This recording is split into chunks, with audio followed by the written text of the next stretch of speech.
अंतर्मुखी मुनि श्री पूज्य सागर जी महाराज के सानिध्य और पूज्य वर्षायुक्त धर्म प्रभावना समिति परिवहन नगर दिगंबर जैन समाज के तत्वाधान में 15 अगस्त से 17 अगस्त तक बुंदेलखंडी धाणी इंदौर धार रोड पर 3 दिवसीय ज्ञान और संस्कार आश्रम शिविर का आयोजन प्रारंभ हुआ। प्रकृति की गोद में हरे भरे पेड़ पौधों के बीच मन को आनंदित करने वाले माहौल में शिविर का शुभारंभ हुआ। यह पहली बार है कि जैन धर्म का इस प्रकार का शिविर प्राकृतिक वातावरण में आयोजित किया गया, जिससे शिविर का महत्व और भी बढ़ गया। शिविर का शुभारंभ 15 अगस्त को राष्ट्रध्वज फहराने और जैन ध्वजारोहण के साथ हुआ। पहले दिन पदमचंद मोदी, सुधीर मोदी एवं परिवार द्वारा राष्ट्रध्वज फहराया गया। इसके बाद कार्यक्रम का उद्घाटन अतिथियों द्वारा किया गया। जैन ध्वजारोहण पूज्य वर्षायुक्त समिति के अध्यक्ष नरेंद्र वेद द्वारा किया गया। इस अवसर पर परिवहन नगर अध्यक्ष नवनीत जैन और श्रेष्ठी जैन भी उपस्थित रहे। दीप प्रज्वलन अनिल कुमार, त्रिलोक चंद कास्लीवाल, संजय जैन, कमलेश जैन, पिंकी कास्लीवाल द्वारा किया गया।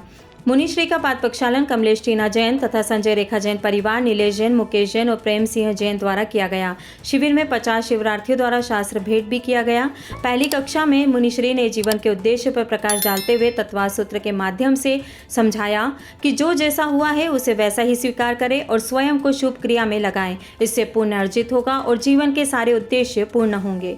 दूसरी कक्षा में देवशास्त्र और गुरु की निकटता से होने वाले लाभ बताएं।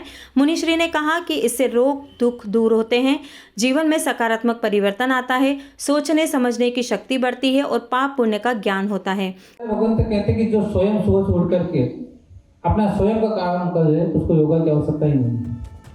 सुबह उठे, अपने कमरे की झाड़ू लगा ले, अपने बिस्तर को घड़ी करके रख दे, अपने कपड़ों को प्रेस करके रख दे, अपने कपड़ों को धो ले, तो फिर योगा की जरूरत ही नहीं है आपको। तीसरी कक्षा में योग और ध्यान पर विस्तार से चर्चा की।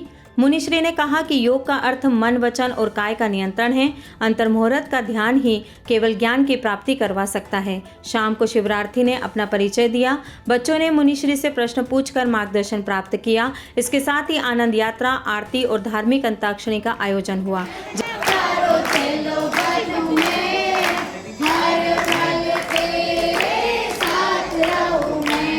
जिससे वातावरण उत्साहपूर्ण और उल्लासमय बन गया।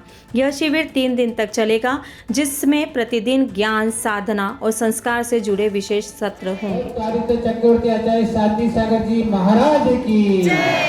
इस ज्ञान और संस्कार आश्रम शिविर को प्राकृतिक स्थल बुंदेलखंड धाणी में सानिध्य प्रदान करने के लिए मुनिश्री ने 15 अगस्त प्रातः में परिवहन नगर से विहार किया था।